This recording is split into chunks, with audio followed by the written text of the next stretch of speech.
大家好，我是勤勤恳恳做视频但是从不上热门的张大宝。今天咱们来做一个经典甜品提拉米苏，它的用料和步骤相对简单，比起很多70-80来层的法甜堪称淳朴。正是因为这样才更凸显材料的本味，所以我觉得如果一家店的提拉米苏不好吃呢，别的多半也不行。不说技术怎么样吧，它这个材料就没诚意。扯远了，相信大家对这款甜点都不陌生，但是这样的提拉米苏你见过吗？看这上流的摆盘，下流的性价比，不求吃饱但求逼格的做派，谁看了不得说一声讲究啊？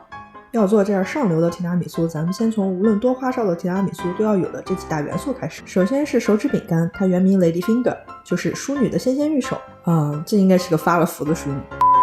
作为一款分蛋海绵蛋糕，首先我们需要分别打发蛋白和蛋黄，蛋黄和20克糖一起打到轻盈蓬松，大概需要打个5、6、7、8分钟。建议大家使用手持打蛋器，毕竟后面如果你想锻炼的话，有的是机会啊。蛋清打到湿性发泡，接着放入砂糖，接着高速打到中性或干性阶段就好了。分次把蛋黄和蛋白混合均匀，最后分次拌入过了筛的面粉。手指饼的蛋糕糊就做好了，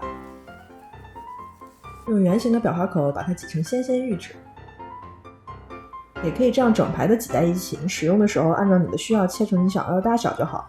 最后在表面筛上糖粉，这样可以使成品更加酥脆。190度烤大概10分钟左右。接下来是提拉米苏的灵魂——奶酪糊。我这个配方是由意大利甜酱、马斯卡彭以及打发的淡奶油混合而成。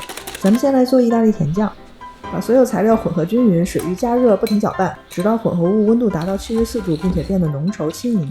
众所周知，烘焙是一项健身运动，担心甜点热量太高吃了发胖，你只需要跟我一起做完这组提拉米苏运动，减脂增肌，一口气上5楼都不费劲儿。2000 years later， 等你胳膊打废了，差不多也就做好了。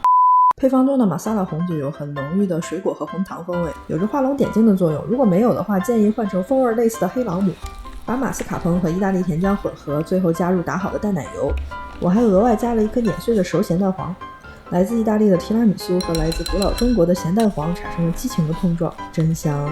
最后我们准备一些咖啡液，最好使用意式浓缩咖啡，浓度非常高并且油脂丰富。手指饼蘸上咖啡液，挤上奶酪糊，筛上可可粉，只要你的原料够好，绝对秒杀大部分的蛋糕店。以上就是我怕大家学不会给大家准备的简化版本，是不是很贴心？快来3连关注呀！接着是让提拉米苏身价倍增的关键，有了这些装饰，它才能变成你吃不起的样子。首先是咖啡瓦片，咖啡、黄油、面粉和糖搅和搅和，用模具抹成圆形，烤个7、8分钟就好了。咖啡甘纳许就更简单了，奶油煮沸，其他材料混合在一起，搅和搅和完事儿。以及咖啡冰淇淋1勺，把冰淇淋舀成这种摆盘用的橄榄形很简单，只需要拿出你的魔杖，先一挥再一抖。当然了，这是我们霍格沃茨的做法。对于麻瓜来说，就老老实实的准备一杯热水和一个勺子，用沾了热水的勺子向斜上方运动，翻转勺子并把丸子在边上团成形，做个70、80来次总能练会的。最后你还需要几片薄荷叶。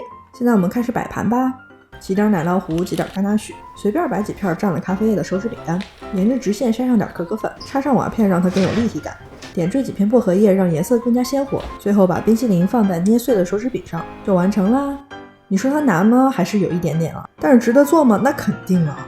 不光是你的厨神大名就在此一役了，并且老了以后你还能拿着照片跟孙子孙女说，看见没，就是因为你爷爷奶奶年轻的时候会做这个，现在才有了你。